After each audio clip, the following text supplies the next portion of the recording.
Alhamdulillahi Rabbil Alameen. Assalatu wassalamu ala rasulihil ameen wa ala alihi wa ashabihi at-tahirin amma ba'd. فقال الله سبحانه وتعالى في القرآن المجيد والفرقان الحميد تتجافى جنوبهم عن المضاجع يدعون ربهم خوفا وطمعا ومما رزقناهم ينفقون. فقال رسول الله صلى الله عليه وسلم ألا أدلك على أبواب الخير الصوم جنة والصدقة تطفئ الخطيئة كما يطفئ الماء النار وصلاة الرجل من جوف الليل أو كما قال عليه الصلاة والسلام. Respected President of Indian Muslim Association, Shambil Parvez Sahab, respected Speaker of today, Masur Shihab Sahab, and Vice President of Indian Muslim Association, Umar Falahi Sahab, convener of today's function, Fahim Ahmad Sahab, and my dear brothers and sisters and lovely children.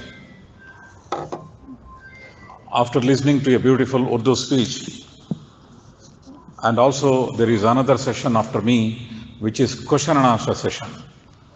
And so many of you may be very eager to listen to question and answer session. So I would like to brief my speech as much as possible.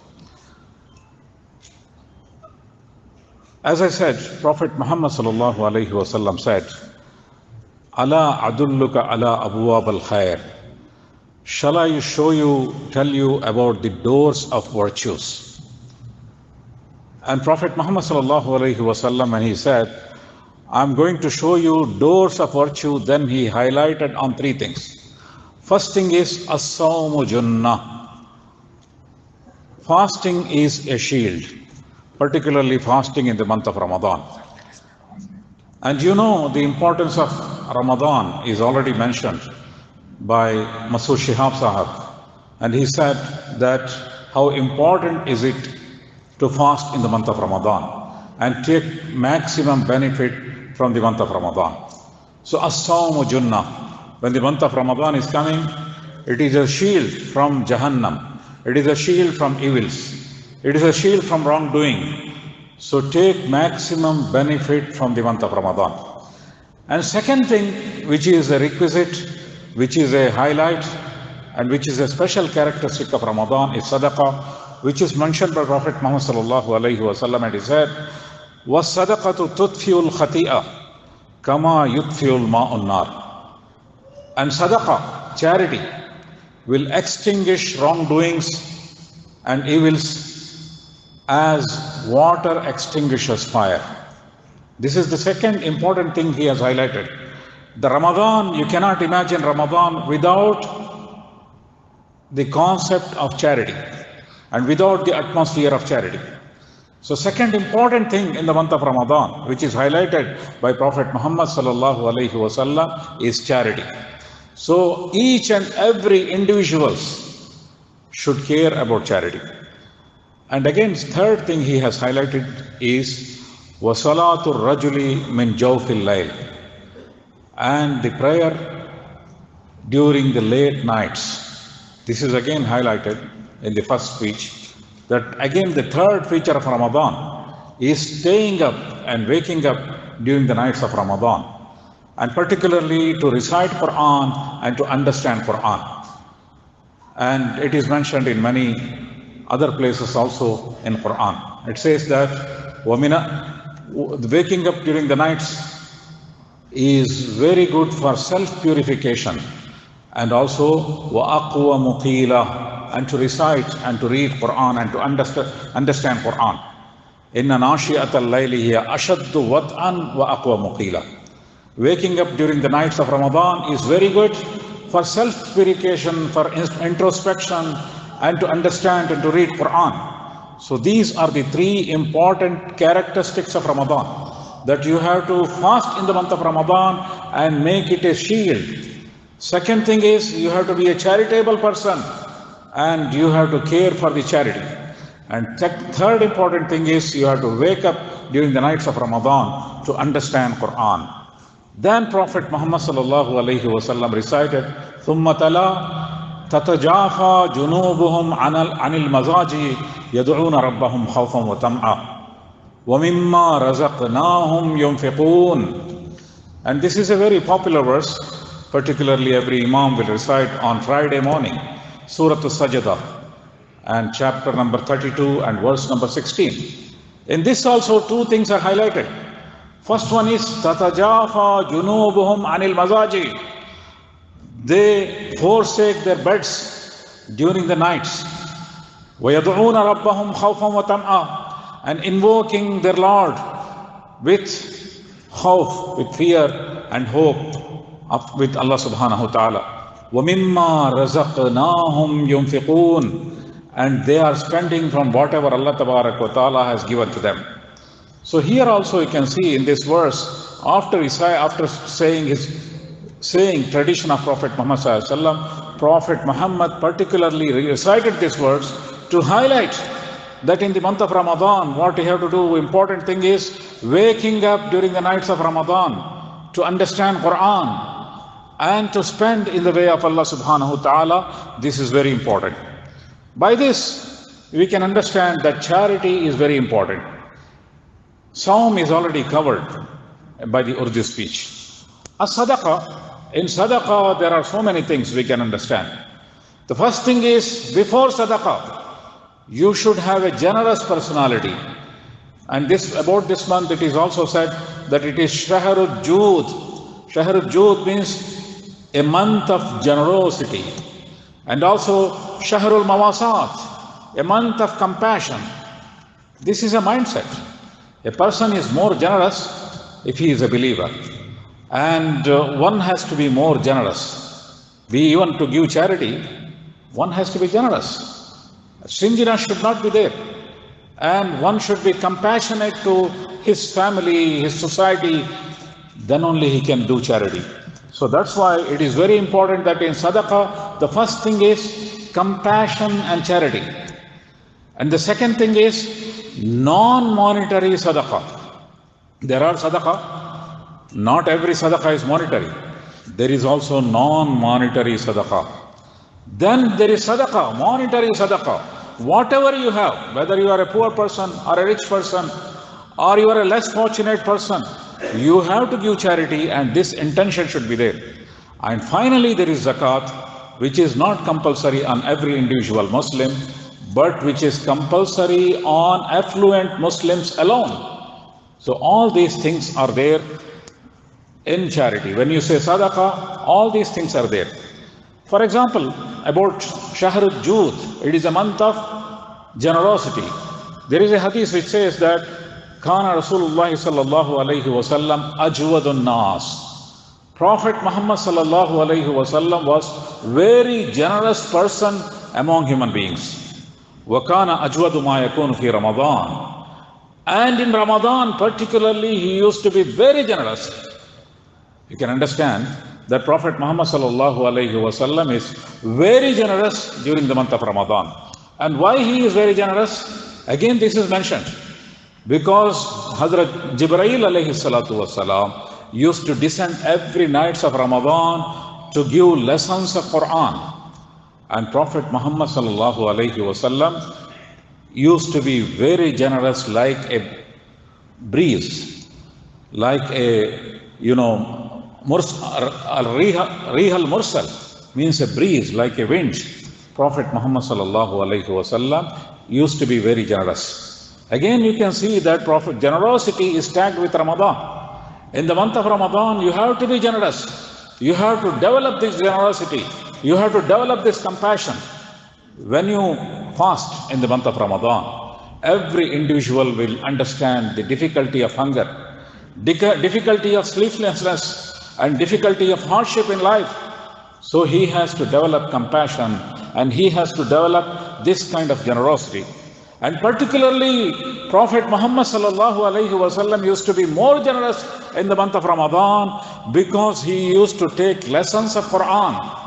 What it shows? It shows that when you read Quran, you will become generous. That's why it is necessary that you have to develop a personality of Quran. In order to develop a personality of Quran, you need to understand Quran as well. Unless you understand Quran, how can you develop a personality of Quran? In order to understand Quran, you have to read it. And Prophet Muhammad sallallahu alaihi wasallam used to be generous because he used to take lessons of Quran from Jibreel alayhi salatu wasalam in the month of Ramadan. And if you read Quran, there are so many lessons of generosity. For example, it says that وَمَنْ يُوقَ شُحَّ نَفْسِهِ فَأُولَٰئِكَ هُمُ الْمُفْلِحُونَ. Whoever is free from stinginess of the heart, he will be successful. If you are stingy in heart, then you cannot be a good believer. Generally, if you see, Muslim societies are more generous compared to non-Muslim societies. You can see that, you can witness in this Gulf society, for example. For example, I'll tell my own example. I was once in an airport of a Western country, and it was a winter season. The airport was very cold, and they switch on heaters everywhere. Because of that, you will feel dryness in your throat. And I was looking for water. Is there water anywhere? I didn't find water anywhere. Finally, I saw a man was sitting, and there are two small bottles of water. I said, can I take little water from you? He said, no, it's my water. If you want water, go there. Maybe you will find it. So I was just wondering, I am in a different culture here. If I would have landed in any airports of any Gulf country and asked for a small, water, a bottle of water, people would have told, Faddal, Faddal, please take it. And they would have given you. And this is because of the generosity which Islam cultivates. That's why you can see that generally Muslims are very generous. Muslim society is generous compared to non-Muslim society. So generosity is developed by Quran. And also you can see there are so many verses. For example, أَرَأَيْتَ الَّذِي يُكَذِّبُ بِالدِّينِ فَذَلِكَ الَّذِي يَدُعُّ الْيَتِيمِ. Have you seen the person who deny the ajr, the reward and the punishment of the day of judgment? فَذَلِكَ الَّذِي يَدُعُّ الْيَتِيمِ. He is the person who castigates or drive away orphans. And if you believe in Akhirah, you cannot drive away orphans. If you are not believing in Akhirah, you lose that generosity, you lose that compassion, and you drive away orphans. فَذَلِكَ الَّذِي يَدُعُّ الْيَتِيمِ وَلَا يَحُضُّ عَلَى طَعَامِ الْمِسْكِينِ. And also you are not motivating each other to feed the hungry and feed the masakin, the poor people. Again, it shows that you are not generous. فَوَيْلٌ لِلْمُصَلِّينَ. And if you are not generous, and if you are not compassionate, then you are praying, and there will be curse on such people who pray. الَّذِينَ هُمْ عَنْ صَلَاتِهِمْ سَاهُونَ الَّذِينَ هُمْ يُرَاعُونَ. And they are neglectful about their prayers, and they are showing off. They are not real Muslims, because real Muslim means it should not be seen only in your prayers. It should be seen in your personality. You are a generous person. You are a compassionate person. You care for others. You care for the problems of people. So this is the personality. وَيَمْنَعُونَ الْمَاعُونَ. And they are withholding small kinds of kindness. يَمْنَعُونَ الْمَاعُونَ means small things. For example, somebody want to sit next to you. Somebody want to take your pen. And somebody want to use your parking for some time. Or small things. You are not generous enough. And you are rejecting that. That is the attributes and characteristic of a person who is not believing in life hereafter. But a believer is always generous. This is what is necessary. So Prophet Muhammad sallallahu alaihi wasallam used to be very generous. And in the month of Ramadan, he used to be more generous. So we have to cultivate this kind of personality where we are generous. And this is necessary before giving charity. And if you see, then comes charity. And in charity, there is a non-monetary charity first. Non-monetary charity means so many things are mentioned as charity. Anything good you do to anyone is considered as charity. For example, tabassumuka biwajhi akhika sadaqa. If you are smiling at your brother, that is charity. Smiling, only human beings can do, can smile. Others cannot smile. Animals cannot smile. I once went to a dentist, and there was a picture of a monkey. and the monkey is trying to smile, stretching its lips by 2 fingers, and the tag is written there, smiling is a serious business. Monkey cannot smile, animals cannot smile, only human beings can smile. But if you are very stingy, you even hesitate to smile. So the charity is, even smiling is a charity. Being generous, meeting people with warmth is also charity. Anything you do good is a charity. Prophet Muhammad sallallahu alaihi wasallam said, "Ma min muslimin yaghrisu gharsan aw yazra'u zar'an fayakulu minhu tayrun aw insanun aw bahimatun illa kana lahu bihi sadaqah." Prophet Muhammad sallallahu alaihi wasallam said, if a person plant a tree or sow a seed, then birds will benefit from it, or animals will benefit from it, or human beings are benefited from it. It will be considered as charity. You can see that how careful and how compassionate, how concerned about the society is the believer is. And if he is not only concerned about him, concerned about his family, he cares about environment as well. And such kind of tradition, for example, there is a tradition even today in Turkey, which says, by which during the summer they go to the mountains, during the winter they go to the mountains. Mountains are full of snow, and the birds, they don't find anything. That's why they go and pour grains on the top of the mountains. This is a tradition in Turkey. And even today that tradition is there. Winter season, people go to the mountains and they spread grains and anything eatable for birds.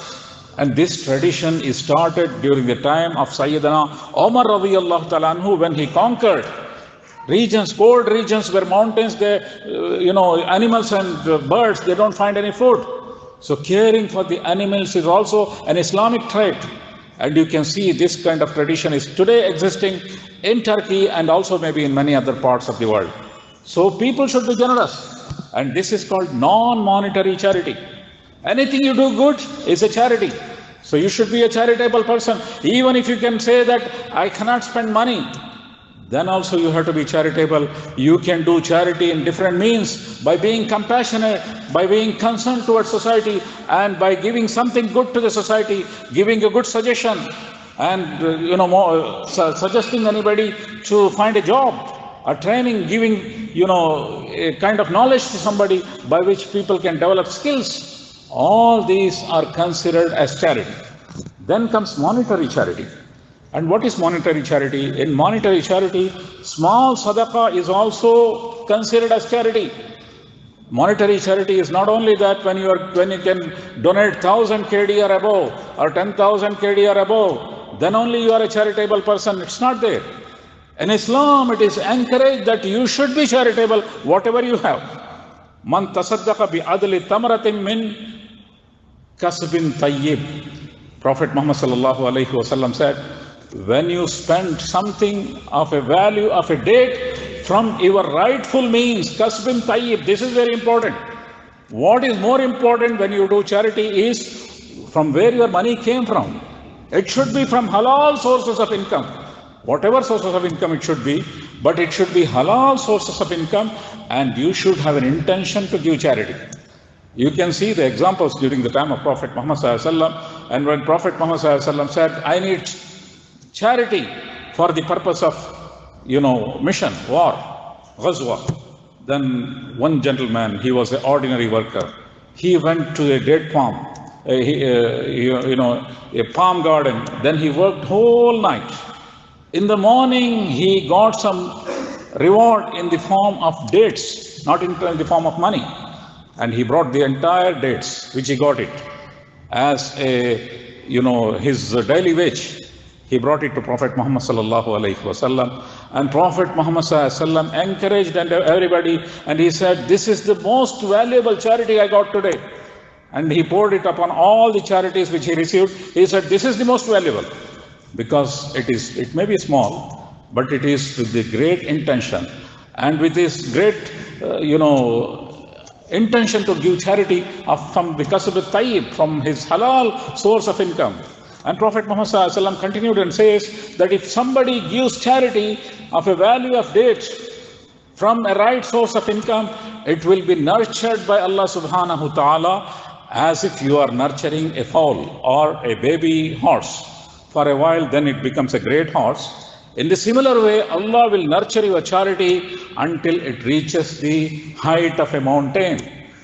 So it shows that how important it is to give charity even if it is a small one. Because Allah Tabarak wa Ta'ala is nurturing it continuously. And when the day of resurrection, when you meet Allah Subhanahu wa Ta'ala, and if this charity is from your kasbul ma'ash, from your kasbul tayyib, from your rightful means, then it will be like a mountain. So that's why it is important that you have to pay charity, even if you have small amount of money. And also one should have an intention that everybody should try to become a charitable person. Prophet Muhammad ﷺ said, Al yadil uliya khairum min yadis sufla. If upper hand is better than a lower hand, which means a hand which gives is better than a hand which takes. So that's why Muslims develop this kind of mentality. It's all mindset. Every beggars in society, for example, you can find beggars in every society, whether rich society or poor society. Because of the regulations in Kuwait, you may not find beggars, but you will find beggar in America, you will find beggar in London, streets of London, or you will find beggars in any society as well. And these beggars are there. Why? Because of their mindset. Some beggars die very rich. And after the death, people identify that they had 3 flats, 4 flats, and multi-crore sometimes savings in bank. This begging is mindset. Whereas Islam develops a mindset where everybody care for giving, not for taking. That's why during the time of Umar bin Abdul Aziz, radiyallahu ta'ala anhu, people went with money of charity, zakat, to find people if there is anybody who can take zakat. Nobody accepted zakat. They said, no, we cannot accept zakat. If it is zakat money, we cannot accept. This is because of this mentality. And sometimes Abdurrahman bin Auf, radiyallahu ta'ala, when he migrated, he was a rich man in Makkah. He had lot of assets, lot of business. But Prophet Muhammad ﷺ said, migrate from Makkah to Medina. He left behind everything. This is migration. You can see that people normally migrate to find something better. But migration of companions of Prophet Muhammad ﷺ, many of them left behind everything. He went alone. And when he went to Medina, Prophet Muhammad ﷺ made an agreement called Mawaha. Mawaha means brotherly relationship. Whom to tag with which person? 2 people were tagged. One person who migrated and one person who is in Medina. And one is Ansar, one is Muhajir. He made a relationship between them, and that is called brotherhood or Mawaha. So he made a homework. Prophet Muhammad ﷺ, he did not randomly say, go with somebody. But he made a homework. Who can be fitting nicely to another person? Abdurrahman bin Auf, Prophet Muhammad ﷺ was worried because he was a great businessman. Whom to tag with? Then he found a person, Sa'ad bin Rabi, radiyallahu ta'ala anhu. He was also a businessman in Medina. He said, Abdurrahman bin Auf will go with Sa'ad bin Rabi. And Sa'ad bin Rabi was a generous person. Islam develops, kind of, yusiruna ala anfusihim walau kana bihim khasasa. They were all new Muslims in Medina, just embraced Islam. But when the Muhajirin came, they said, take everything from us. Half portion of our house and half portion of our wealth. And they gave more importance to the needs of other people compared to their own needs. Yusiruna ala anfusihim walau kana bihim khasasa. Allah Tabarak wa Ta'ala praises their generosity, that they are such a generous people that they gave prominence and importance to the people who came as Muhajirin compared to their own needs. So this was the generosity. Sa'ad bin Rabi said, I have my 2 houses, I have 2 gardens, I have 2 business ventures, and more than 1 wife. Take anything you want. Half of it, half of my wealth. And, I have wives also, marry one of them, I will divorce. And this was the generosity by Sa'ad bin Rabi, radiyallahu ta'ala. But again, what was the mindset of Abdurrahman bin Auf? He said, Barakallahu ma'alak, wa barakallahu ahlak, Your money is for you. May Allah give barakah to you. And your family is for you. May Allah give barakah to you. I will be with you. I am staying with you. I need your support. But show me where the market is. And he went with only 4 dinars to the market. And before dying, he was one of the richest person in Medina. And he was among the Asharatul Mubashshara.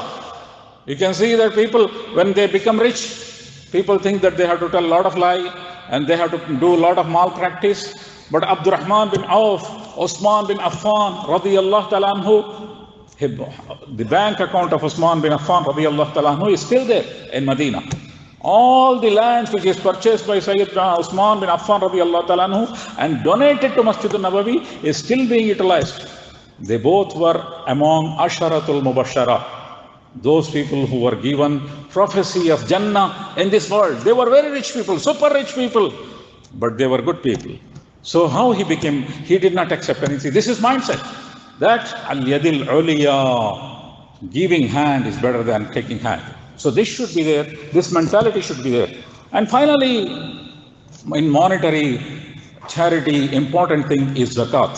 My time is almost ending, or already finished, I believe. Let me say something about the zakat as well. Zakat is very important and it is compulsory on affluent people only. And people used to collect it. In zakat, if you see, Prophet Muhammad established a system where there is an arrangement to collectively collect the zakat and to find out who are the needy and to spend it in 8 categories. Categories are already mentioned. And this is a very comprehensive category. You can spend it on all these 8 persons. And when people spend on it, actually there was no poverty. Poverty alleviation was there. And the percentage of zakat is very small one, 2.5%. Hence, if you have 1000 KD, only 25 KD you have to donate. And today you can see the tax system in the world.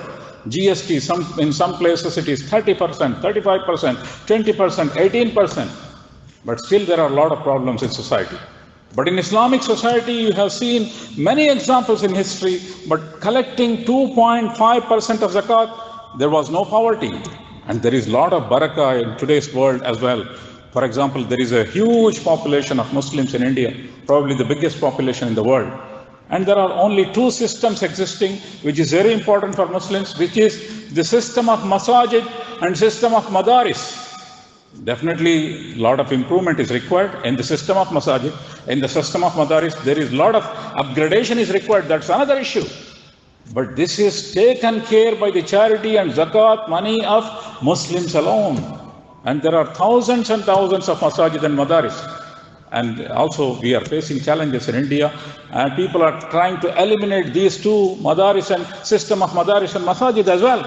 You can see, but still it is existing with the charities given by Muslims. And these charities, when you pay, there will be circulation of money. And if you see in the month of Ramadan, especially, people pay charity, zakat.